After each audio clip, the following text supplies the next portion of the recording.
이 세상을 살아가는 사람들에게 필요한 것들이 참 많습니다. 예를 들면 생필품 또는 필수품 이런 것 말고도 필요한 것은 너무 많습니다. 사랑, 또 돈, 기쁨, 행복, 배우자, 자식, 친구, 이웃 그런 것 말고도 필요한 것들이 많습니다. 특별히 오늘은 우리가 인생을 살아가면서 정말 필요한 한 가지를 이야기하려고 합니다. 그게 뭘 것 같습니까? 바로 위로라고 말하고 있습니다. 얼마 전에 방송에서 이런 게 나온 적이 있습니다. 앞으로 전망 있을 경제 분야 10가지는 무엇이냐를 이야기할 때 아주 뜻밖에도 하나의 분야가 언급이 되었습니다. 그게 뭐냐면 바로 힐링 분야라고 말을 합니다. 여러분 경제라는 것 그거는 돈이 된다는 이야기 아닙니까? 앞으로 돈이 될 만한 투자 가치가 있는 영역이 무엇인가를 말할 때 힐링 분야라고 그렇게 이야기를 했다는 겁니다.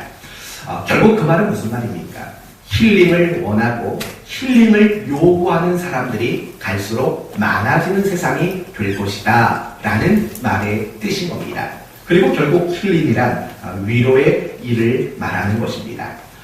이렇듯 세상은 갈수록 위로가 많이 필요해지는 그런 세상이 되고 말 겁니다. 오늘 본문의 이야기가 그겁니다. 위로가 필요했던 요셉의 형들 그리고 그 형들을 위로했던 요셉에 대한 이야기입니다. 그러므로 오늘 말씀을 통해서 여러분 모두가 위로받을 줄도 알고 또 더 나아가서 위로할 줄도 아는 그런 성도가 되기를 소원할 줄 아는 시간 되기를 바랍니다.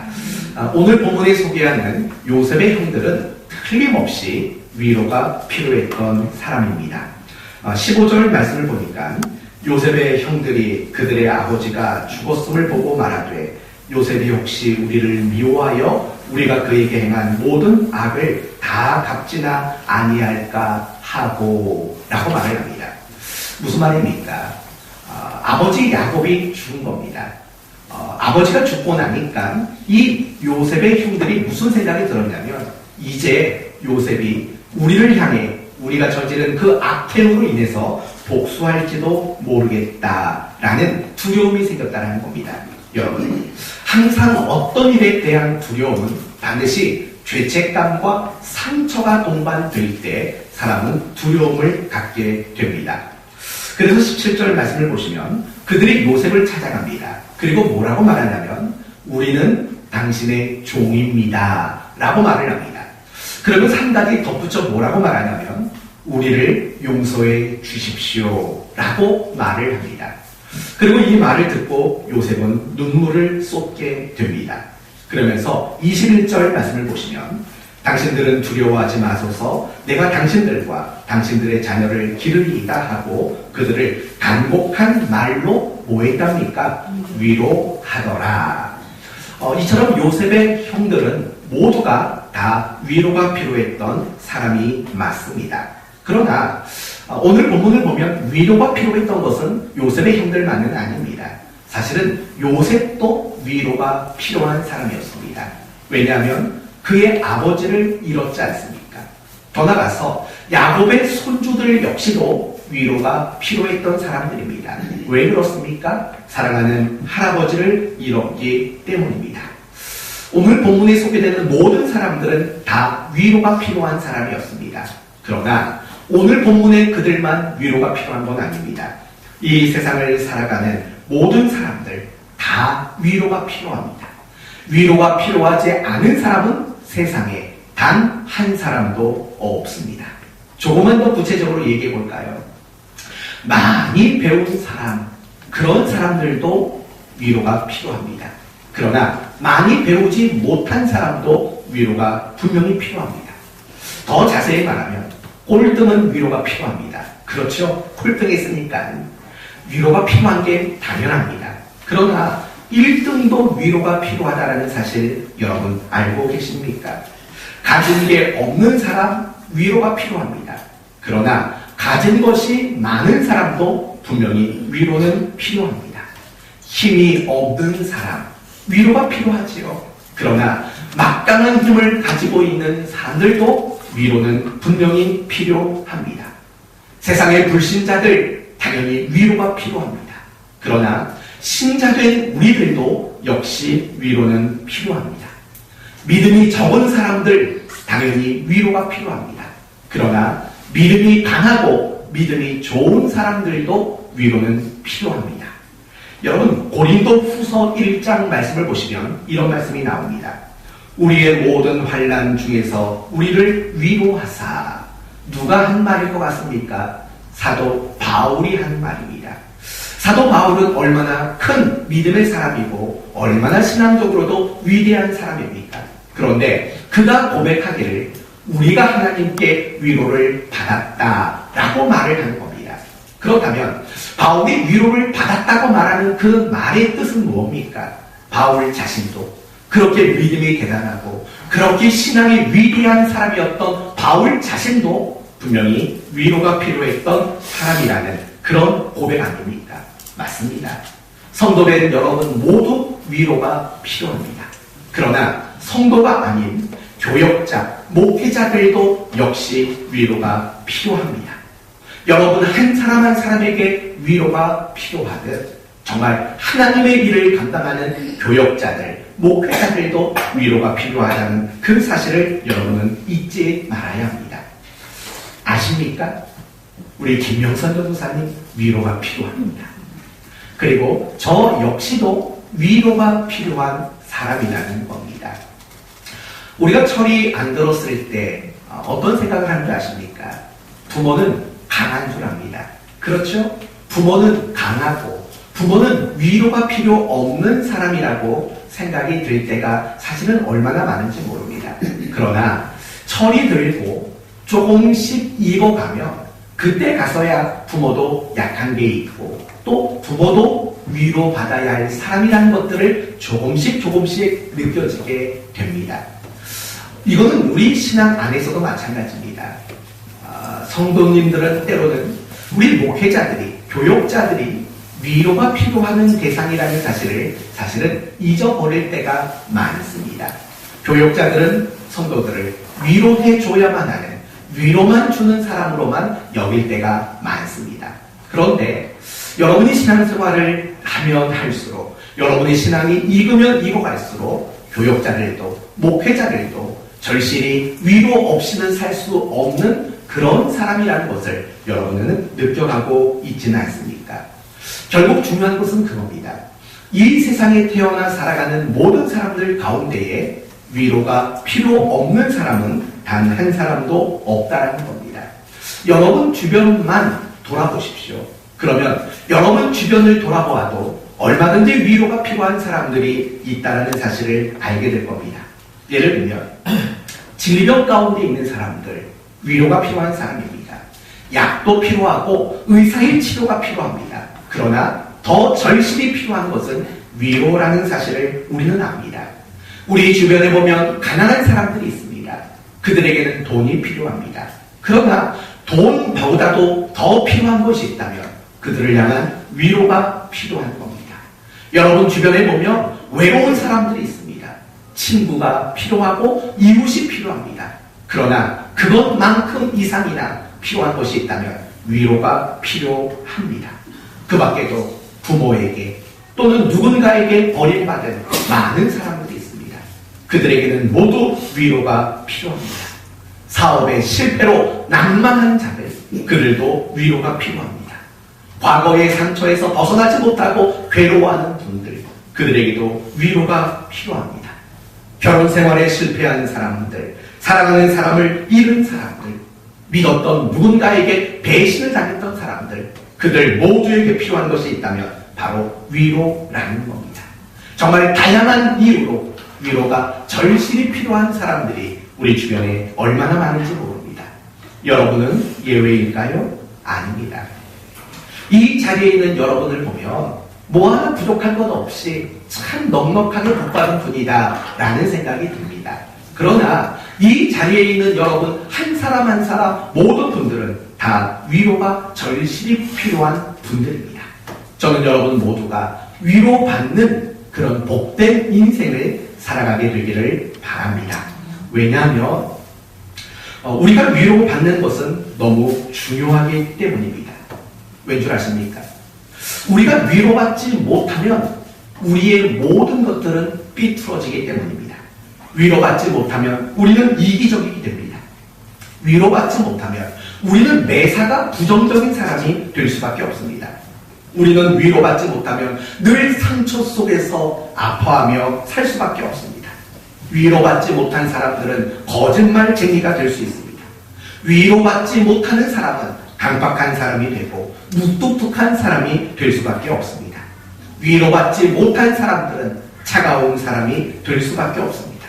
위로받지 못한 사람은 늘 불평하고 원망하고 누군가를 공격하는 그런 사람이 될 수밖에 없습니다. 무엇보다도 우리가 위로받지 못하면 결과적으로는 그리스도인다운 삶을 결코 살 수 없기 때문입니다.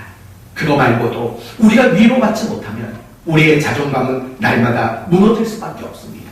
우리가 위로받지 못하면 우리는 결코 소망 가운데 살지 못하게 되는 겁니다. 이렇듯 우리는 위로를 받는 일들이 얼마나 중요한지 모릅니다.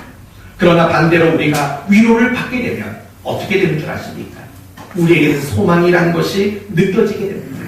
기쁨이라는 것이 생겨나게 되고 또한 행복이 느껴지게 됩니다.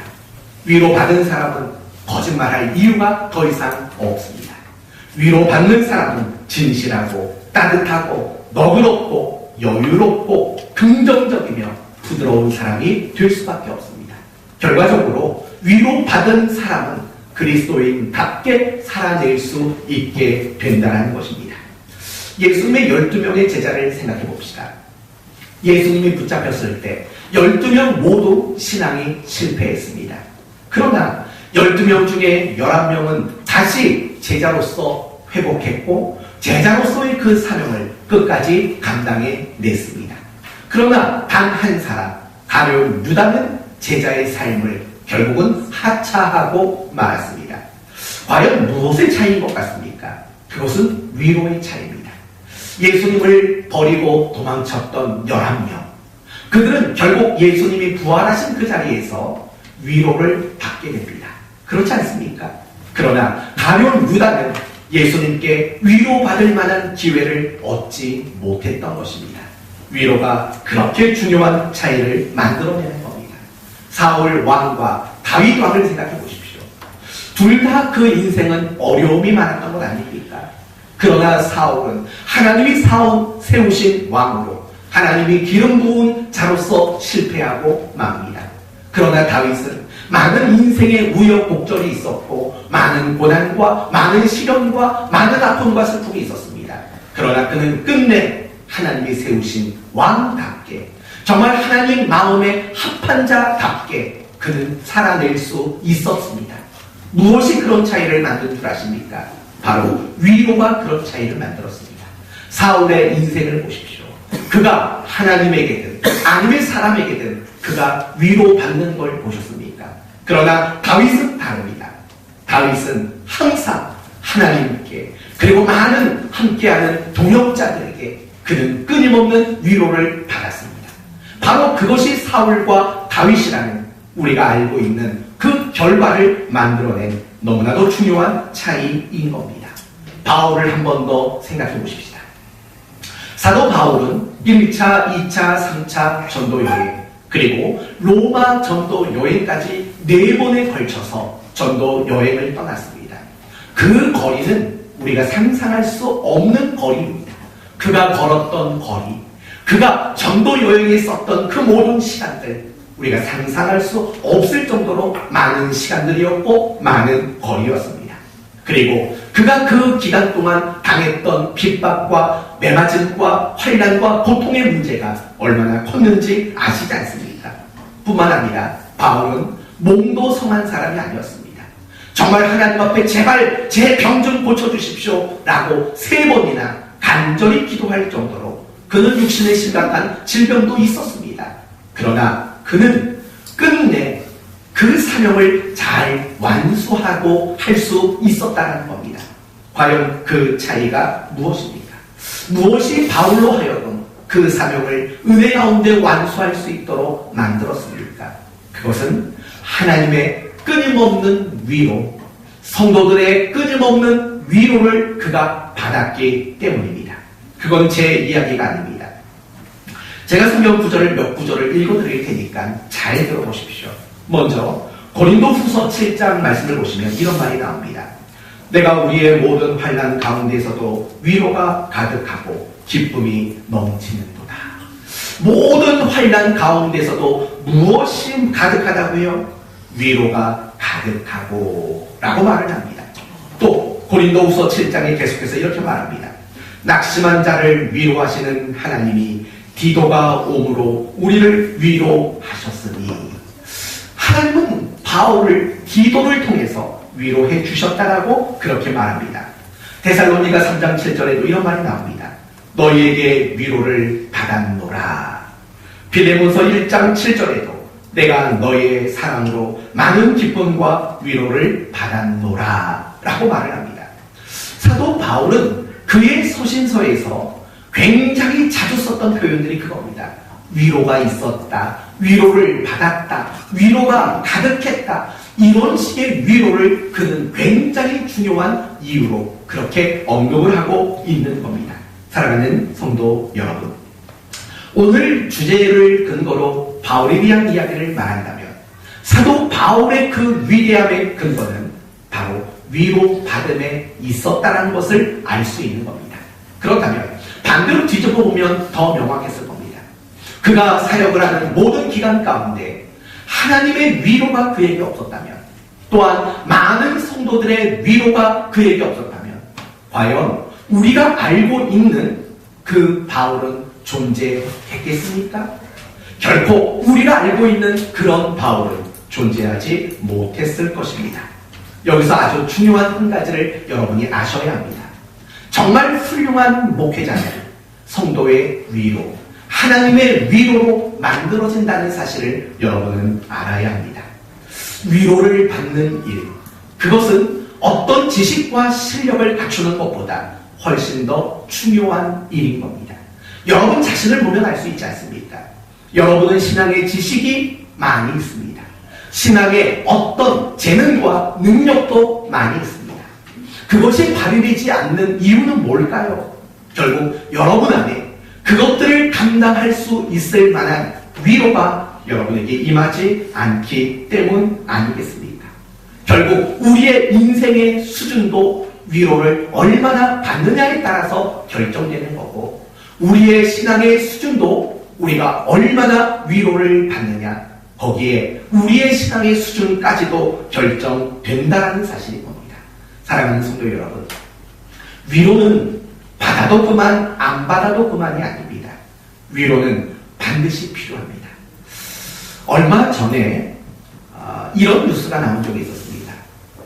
바닷가 부둣가에 술을 잔뜩 먹은 할아버지 하나가 자살을 시도하는 장면이 나왔었습니다.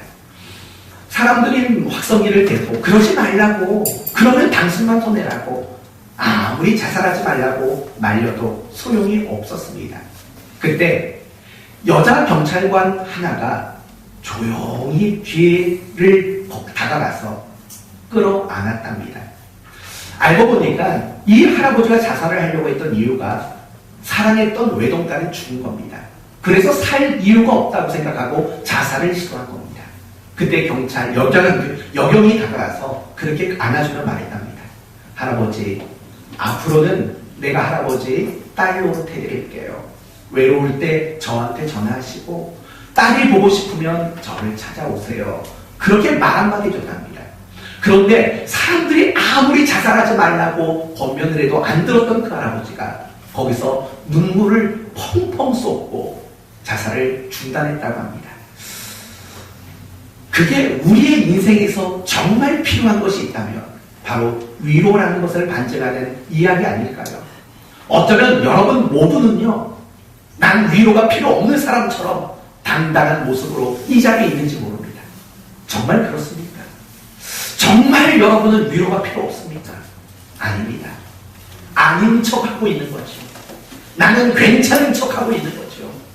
이 자리에 있는 저와 여러분 가운데 정말 위로가 필요하지 않은 사람은 아무도 없습니다.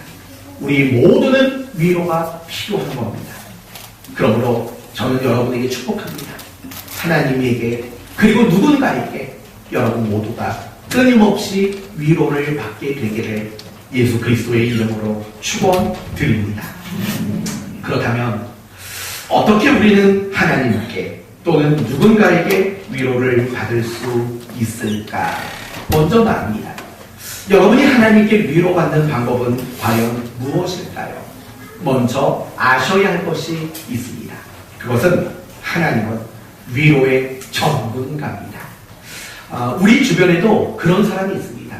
다가가서 자기 마음을 털어놓으면 정말 위로를 기가 막히게 잘하는 사람이 우리 주변에 종종 있습니다. 그렇지 않습니까? 제 친구 목사님들 중에도 그런 분이 있습니다. 가끔씩 속상한 일이 있어서 전화를 하면 위로를 얼마나 잘하는지 몰라요. 그런 분이 우리 주변에는 분명히 있습니다. 근데 아십니까? 하나님은 위로의 최고 권위가입니다. 하나님은 위로 못할 사람이 없습니다. 가끔씩 우리 성도 남자 성도 중에 한 분이 저를 약올릴 때가 있습니다. 목사님 군대 가서 총 쏴봤어요. 맨날 저한테 그렇게 말하는 아주 짓궂은 남자분들이 있습니다. 이유가 뭔지 아십니까? 제가 18강 나왔거든요. 18강 뭔지 아시죠? 네, 18달 동안 출퇴근하면서 군대 생활하는 게 18강입니다. 제발 그 말은 하지 마세요. 도시락 싸갔냐고. 전 부대에서 주는 밥 먹었지 제 도시락 싸가지고 간 적 한 번도 없습니다. 그럼 제가 어김없이 말합니다. 제 주특기는 90mm 무반동 소총입니다. 이렇게 말을 합니다. 제가 이 말을 드리는 이유는 그거예요. 제가 군대 복무했을 때 주특기가 있다는 거죠. 하나님의 주특기도 있습니다. 하나님의 주특기는 위로이십니다. 제가 조금 지나치게 한번 얘기를 해보겠습니다. 하나님이 존재하는 이유는 우리를 위로하기 위해서입니다. 이 말이 굉장히 불경건스럽고 좀 지나쳐 보일지도 모릅니다. 하지만 틀린 말은 아닙니다. 정말 하나님이 존재하는 그 기쁨의 이유는 우리를 위로하기 위함 아닙니까? 그래서 제3위 성령 하나님의 별명이 있습니다. 뭔지 아십니까? 보혜사. 보혜사라는 별명입니다. 여러분, 보혜사라는 말의 뜻이 뭔지 아세요? 위로자라는 별칭이 있다는 겁니다. 그렇다면 하나님이 존재하는 그 기쁨의 이유 중 참 중요한 하나는 우리를 위로하기 위함이다 라고 말할 수 있는 겁니다. 그래서요, 사도 바울이 고린도 후서 1장에서 하나님을 찬송할 때 뭘 찬송했냐면 이렇게 말합니다. 찬송하리로다 그는 우리 주 예수 그리스도의 하나님이시요 자비의 아버지시요 모든 위로의 하나님이시로다. 이렇게 찬송을 하는 것을 보게 됩니다. 로마서 15장에도 이런 말이 나옵니다. 이제 인내와 위로의 하나님이 인내와 위로의 하나님이라는 겁니다. 무슨 말인지 아십니까? 하나님은 우리에게 인내를 가지고 위로하신다는 겁니다. 다시 말하면 내가 위로해졌는데 또 삐딱해졌습니다. 하나님은 또 인내를 가지고 그래도 또 위로를 해준다는 겁니다. 그래서 인내와 위로의 하나님이라고 그렇게 말을 하고 있는 겁니다. 하나님은 세상에서 나를 가장 잘 아시고 위로하실 수 있는 바로 그런 하나님인 겁니다. 그런 하나님을 여러분이 먼저 알아야 합니다. 그러나 중요한 것은 뭐냐면 하나님은 위로의 전문가시다라는 것을 아는 것만으로는 위로를 받지는 못합니다. 여러분이 하나님께 위로받는 방법은 간단합니다. 하나님께 나아가셔야 합니다. 여러분이 위로받아야 할 부분들, 그것이 무엇이든 상관없습니다. 그게 지난날의 아픔과 상처였든 아니면 지금의 실패였든 아니면 누군가의 배신이었든 그건 중요하지 않습니다. 여러분이 위로받아야 할 바로 그 문제를 가지고 여러분이 하나님께 나아가셔야만 합니다. 하나님께 나아가지 않고 하나님은 위로 잘하시는 분이셔 라는 것을 아는 것만으로는 참된 위로가 될 수 없습니다. 마태복음 5장 4절에 이런 말이 나옵니다. 애통하는 자는 복이 있나니 저희가 위로를 받을 것임이요 라고 분명히 말합니다. 무슨 말입니까? 하나님 앞에 애통함으로 위로 받는 자리로 하나님께 나아가라는 겁니다. 그러면 하나님이 위로해 주신다는 겁니다. 한나를 생각해 볼까요? 한나는 자식이 없었던 여인입니다. 더군다나 둘째 부인이 자식을 먼저 놓고 나서 이 한나를 조롱합니다. 애도 못 낳는 여자, 이런 식으로 조롱하는 말을 듣고 늘 슬펐던 여인이 한나였습니다. 그런데 이 한나가 어떻게 위로받았는 줄 아십니까? 자신의 그 슬픔을 가지고 하나님께 나아갔을 때 한나는 위로받았습니다. 히스기야 왕을 생각해 볼까요? 그는 갑작스럽게 사형 선고를 받습니다. 불치병 선고를 그는 받았습니다. 그는 참 많이 슬펐고 괴로웠습니다. 그래서 어떻게 했습니까? 하나님을 향하여 정말 간절히 눈물로 애통하며 기도했습니다. 그 애통의 결과는 무엇입니까? 하나님께 위로를 받게 되는 결과를 만들었다는 겁니다. 여러분도 마찬가지입니다. 여러분은 위로받으셔야 합니다. 하나님께 여러분은 날마다 위로받아야 합니다. 어떻게 하시겠습니까? 그냥 참아내시겠습니까? 아닙니다. 참지 마십시오. 위로를 받으십시오. 하나님 앞에 나가서 애통하셔야 합니다. 하나님 앞에 나가서 여러분은 흐느끼셔야 합니다. 여러분은 하나님께 나가서 가슴을 치셔야 합니다. 그럴 때 하나님은 여러분을 틀림없이 위로하실 겁니다. 사랑하는 성도 여러분, 외국의 여러 목회자들이 가끔씩 하는 얘기가 있습니다. 그건 우리 대한민국 성도들은 너무 의젓하다는 겁니다. 여기서 의젓하다고 말하는 것은요, 좋은 뜻으로 말하는 게 아니에요. 나쁜 뜻으로 말하는 겁니다. 결국 이런 거죠. 우리를 위로하실 하나님을 앞에 두고도 안 아픈 척, 안 힘든 척, 괜찮은 척 하는 그 성향이 우리나라 성도들에게 있다는 겁니다. 그건 분명히 우리나라 문화와 관습과 연관이 있을 겁니다. 그러나 외국은 다르다는 겁니다. 아무리 작은 것 하나라도 하나님 앞에 그렇게 기도한다는 겁니다. 하나님, 내가 오늘 누군가에게 싫은 소리를 들었어요. 그래서 제 마음이 아파요. 이렇게 기도할 줄 안다는 겁니다. 그런데 우리는 늘 괜찮은 척입니다. 괜찮은 척, 아무렇지 않은 척, 그러지 말라는 겁니다. 사랑하는 성도 여러분, 정말 작은 것 하나하나라도 여러분은 하나님께 가지고 나가서 애통할 줄 아는 여러분 되시기를 바랍니다. 이럴 때 어울리는 성경 구절이 뭘까? 이런 거 아닐까요? 어린아이 같이 되지 않으면 결단코 천국에 갈 수 없다. 물론 예수님이 그 말씀하신 의도와 본질은 조금 다릅니다. 그러나 때로는 우리는 아이가 되어야 합니다. 그렇죠? 어린아이는 어떤 아이입니까? 우리 은채 싫으면 금방 울어버립니다. 우리 딸내미는 고집까지 부립니다. 우는 것만 하면 되는데 고집까지 부립니다. 그게 어린아이 아닙니까? 적어도 우리가 그런 위로받아야 할 문제에 있어서는 어린아이가 좀 돼야 되지 않을까라는 생각이 듭니다. 이 한 주간 좀 그렇게 해보시겠습니까? 네, 대답은 너무 잘하셔요. 네, 한번 그렇게 하십시오. 정말 작은 것들, 그거 하나하나까지라도 하나님 앞에 위로해 주세요. 하나님, 그렇게 기도하면서 위로받기 바랍니다. 더 나아가서 우리는 누군가에게도 서로에게도 위로를 받아야 합니다. 아마 요즘에는 좀 괜찮을 텐데 옛날에 제가 이 말을 했다면 아마 성도들 얼굴이 울그락불그락 했을 겁니다. 아니 목사님이 하나님께 위로받으면 되지 사람에게 위로를 받으라고 이렇게 생각하는 분들이 옛날에는 있었을지 모릅니다. 그런데 여러분, 그거는 뭘 몰라도 한참 모르는 분의 이야기입니다. 뿐만 아니라 하나는 알고 둘은 모르는 분입니다. 왜 이렇게 말할 줄 아십니까? 하나님은 위로의 전문가입니다. 그런데 가만히 보세요. 하나님은 한나에게 그리고 히스기야에게 그렇게 위로 직접 하셨습니다. 그러나 더 많은 경우에는 하나님이 어떻게 위로하시는 줄 아십니까? 사람을 통해서 하나님은 위로하십니다.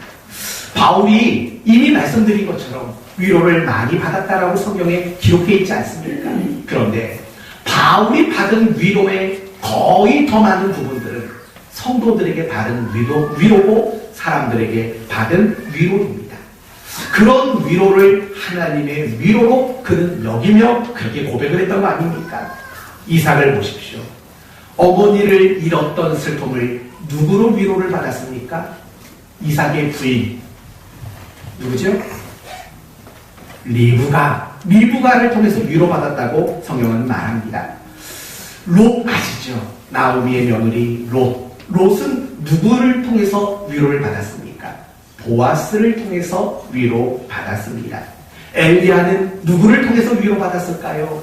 사르밧 과부를 통해서 위로받았습니다. 초대교회 많은 성도들은 누구를 통해서 위로받았을까요? 바나바를 통해서 위로를 받았습니다. 사랑하는 성도 여러분, 이것은 위로의 원칙입니다.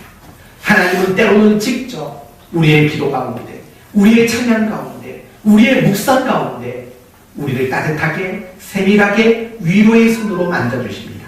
그러나 하나님은 우리를 위로하는 방법이 결국은 서로를 통해서 하나님은 위로하는 것이 하나님의 위로의 원칙이라는 겁니다. 하나님이 가정을 세우신 이유가 뭔지 아십니까? 자식 낳고 살아가라고 그것만이 아닙니다. 하나님이 가정을 세우신 중요한 목적 중 하나는 위로를 서로 주라고, 위로를 서로에게 받으라고 하나님은 가정을 주셨다는 겁니다. 무슨 일이야? 여러분의 가정은 위로를 만들어내는, 위로를 주고받는 그런 가정이십니까? 직장에서 아무리 속상한 일이 있어도 집에 들어가면 그 속상했던 마음들이 눈 녹는 것처럼 녹아내리는 이런 일들이 여러분 가정 안에서 일어납니까? 반대로 밖에서 너무 속상해서 들어갔는데 얼굴만 봐도 더 화가 나는 이런 가정은 혹시 아니십니까? 지금 웃는 분들 몇 가정 계십니다. 그런 가정이 되면 안 됩니다. 가정은요, 정말 그 어디보다도 위로받는 자리가 되어야 합니다. 저희 가정처럼 말입니다. 저희 가정은 항상 위로가 넘칩니다. 그냥 얼굴만 봐도 좋고, 뭐 옵니까? 그 당연한 거 아닙니까? 그런 가정 아니십니까? 여러분의 가정도 맞아요. 그러셔야 돼요. 항상 위로가 있는 가정이어야 합니다. 하나님이 교회를 세우신 이유가 뭡니까? 물론 많은 이유들이 있지요. 그러나 정말 하나님이 교회를 세우신 이유, 함께 신앙생활을 하라고 우리를 묶어두신 이유는 결국 교회 안에서 위로를 받으라라는 것 아닙니까? 바로 그겁니다. 교회는 위로의 공동체가 되어야 합니다. 아무리 속상하고 괴로운 일을 가지고 있다고 해도 교회에 나오면 정말 누군가에게는 반드시 위로를 받고 돌아가셔야 합니다. 예배를 통해서는 당연한 거고 찬양을 통해서도 당연한 겁니다. 맛있는 점심을 먹으면서도 마찬가지고 서로에게도 반드시 위로받는 그런 공동체가 되어 가야 합니다. 그러므로 성도 여러분, 우리가 누군가에게 위로를 받는 것, 그건 결코 잘못된 게 아닙니다. 그건 하나님이 정하신 위로의 원칙 안에 있는 겁니다. 그러므로 우리 모두는 하나님께도 위로를 받아야 마땅하지만 서로에게도 위로가 되는, 위로를 받을 줄 아는 우리가 되는 일이 마땅한 일인 겁니다. 그러면 우리는 서로 누군가에게 어떻게 위로를 받아야 할까요? 결국 똑같은 것 같아요. 우리가 하나님께 위로를 받으려면 우리의 마음을 열어야 합니다. 그리고 하나님한테 애통함으로 나아가야 합니다. 그러면 우리는 반드시 하나님께 위로를 받는 겁니다. 우리가 사람에게 위로받고 누군가에게 위로받는 것도 같은 이치인 거 아닐까요? 내 속상한 마음을 가지고 내 애통하는 마음을 가지고 누군가에게 찾아가셔야 합니다. 누군가가 찾아와서 나를 위로해 주기를 기다리지 말아야 합니다. 왠 줄 아십니까? 누군가가 먼저 찾아와서 나를 위로하기를 기다리면 그때부터는 원망과 불평이 생기기 시작합니다. 그리고 정말 내가 위로가 필요하다면 당연히 손을 내미는 것이 마땅한 겁니다. 우리 교회 성도들 중에 한 분 중에 정말 위로를 잘 받는 한 사람이 있습니다. 누군지 말하지 않겠습니다. 이 자리에 없는 분입니다. 어느 날 울면서 전화가 왔습니다. 전화가 왔는데 한참 속상한 얘기를 하는 겁니다. 그리고 마지막으로 이런 말을 했습니다. 목사님, 저한테 딱 한마디만 해주세요. 뭐라고 말해드릴까요? 수고 많았다고 말해주시겠어요? 잘했다고 말해주시겠어요? 라고 말을 하는 겁니다. 그래서 그렇게 말을 있는 그대로 해줬습니다. 그리고 덧붙여서 이렇게 고구마 당기면 고구마 따라오듯이 감자 따라오듯이 더 많은 칭찬과 더 많은 말을 해줬습니다. 마음이 개운해졌답니다. 사실은 우리에게 그런 자세가 필요한 겁니다. 여러분이 힘들고 속상하다면 여러분 목자들에게 찾아가십시오. 이래서 속상해. 집사님, 권사님 말하십시오. 그리고 제 얼굴이 보고 싶으면 제게 찾아오십시오. 그리고 여러분의 속상한 마음들을 말씀하십시오. 그렇게 말하는데 위로 안 해줄 목자가 어디 있고 위로 안 해줄 목회자가 어디 있고 그런 말을 듣고 위로해 주지 않을 성도가 누가 있겠습니까? 사랑하는 성도 여러분, 여러분이 먼저 결단하셔야 합니다. 여러분이 정말 하나님께 위로받으려면 하나님께 나아갈 결단이 필요하듯 여러분이 누군가에게 위로를 받기 원한다면 위로받기 위한 결단, 내 마음을 열어놓고 말할 줄 아는 그런 결단이 여러분에게 필요합니다. 더 이상 위로를 기다리며 마음의 속상함을 키워가지 마십시오. 이야기하십시오. 말하십시오. 서로에게. 그럴 때 하나님이 여러분에게 위로를 주셨듯 누군가도 여러분들에게 위로를 분명히 줄 겁니다. 물론 쉽지 않습니다. 우리가 위로받아야 할 부분은 대부분이 부끄러운 거고 감추고 싶은 거고 한 것들 아니겠습니까?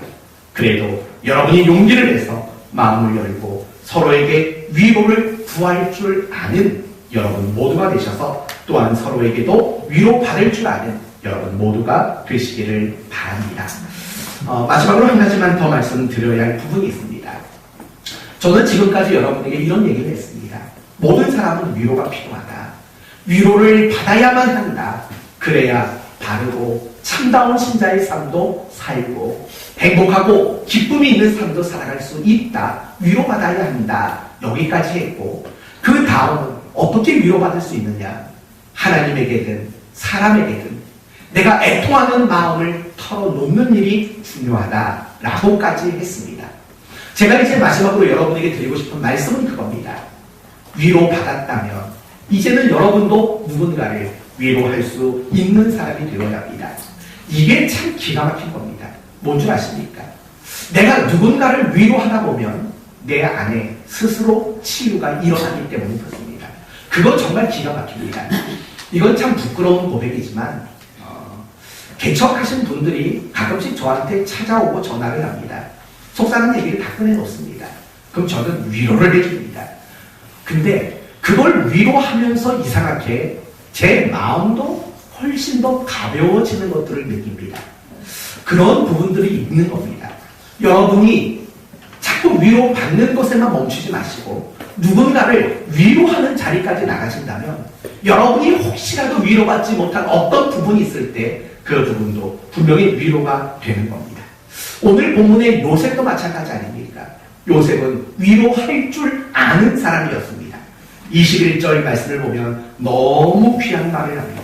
21절 당신들은 두려워하지 마소서. 내가 당신들과 당신들의 자녀를 기르리라 하고 그들을 간곡한 말로 위로하였더라 라고 이렇게 말합니다.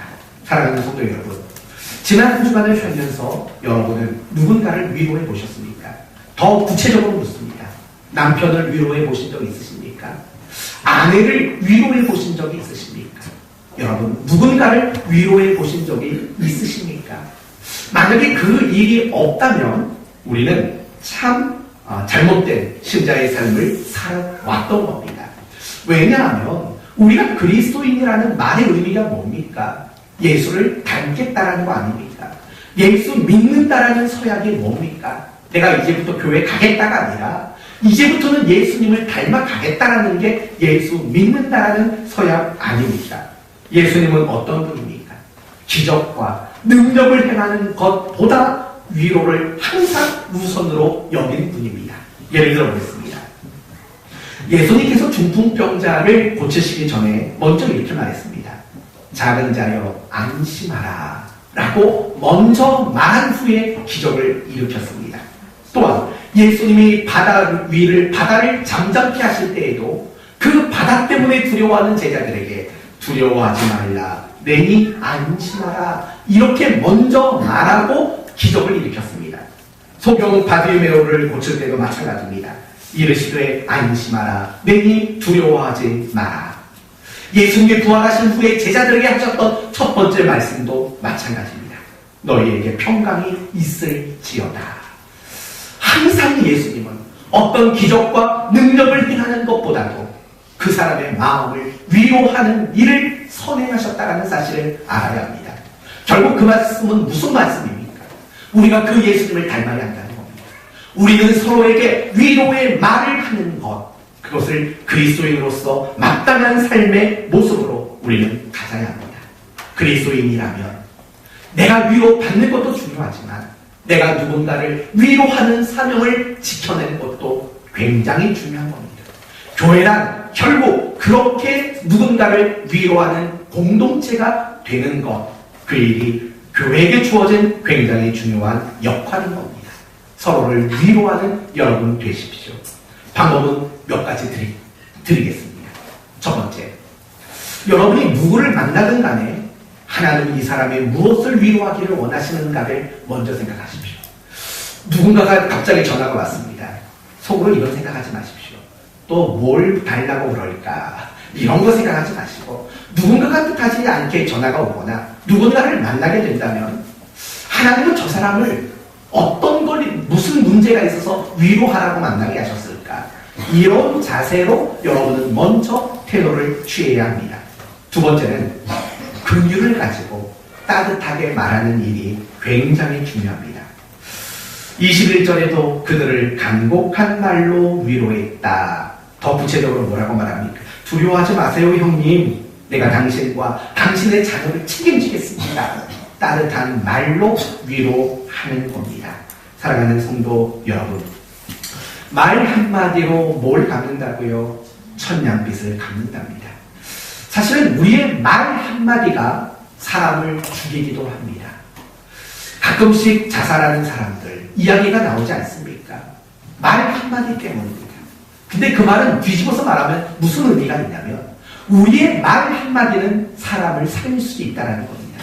우리의 따뜻한 말 한마디, 우리의 위로의 말 한마디가 누군가에게 위로와 소망과 기쁨과 행복을 줄 수 있다는 겁니다. 따뜻하게 말해보십시오. 힘내세요. 따라해보세요. 이거는 힘내세요. 힘내세요. 괜찮아요. 괜찮아요. 왜 웃어요? 낯설어요? 하나님이 선으로 바꾸실 거예요. 저를 보지 마시고 옆에 사람한테 하시면 더 좋았을 텐데. 그리고요, 또 하나는 옛날에 예능 프로그램 중에서 자기야라는 거 혹시 아세요? 자기야. 부부들 나와가지고 막 보면 과간이에요. 그 방송에서도 서로 싸우려고 얼굴이 울그락불그락 했다가 결국 잘 해결되고 항상 마무리가 되는데, 그 자기야에서 특집 프로를 한번 한 적이 있었습니다. 뭐냐면 부부 사이를 서로 행복하게 만드는 말 한마디라는 특집 프로였습니다. 그때 나왔던 유행어가 뭔지 아십니까? 그랬구나입니다. 그랬구나. 기억나세요? 그랬구나. 이 말 한마디가 부부 사이를 정말 행복하게 말한다는 거예요. 만든다는 거예요. 근데 우리는 부부 사이가 안 그렇잖아요. 무슨 남자의 특징은 아시죠? 남자의 특징은 항상 답을 찾아주고 문제를 해결해 주는데 주된 관점이 있습니다. 여자들의 특징은 아시죠? 여자들은 공감입니다. 그리고 따뜻한 말 한마디가 목적입니다. 이게 코드가 항상 다른 거죠. 당연하죠. 한 사람은 화성에서 왔고 한 사람은 금성에서 왔으니까 당연히 다르겠죠. 그런데 이 모든 걸 서로 조화를 이룰 수 있는 것, 그건 그랬구나입니다. 그랬구나. 남편이 뭐라고 막 투덜투덜거려요. 그럼 아내가 상냥하게 웃으십시오.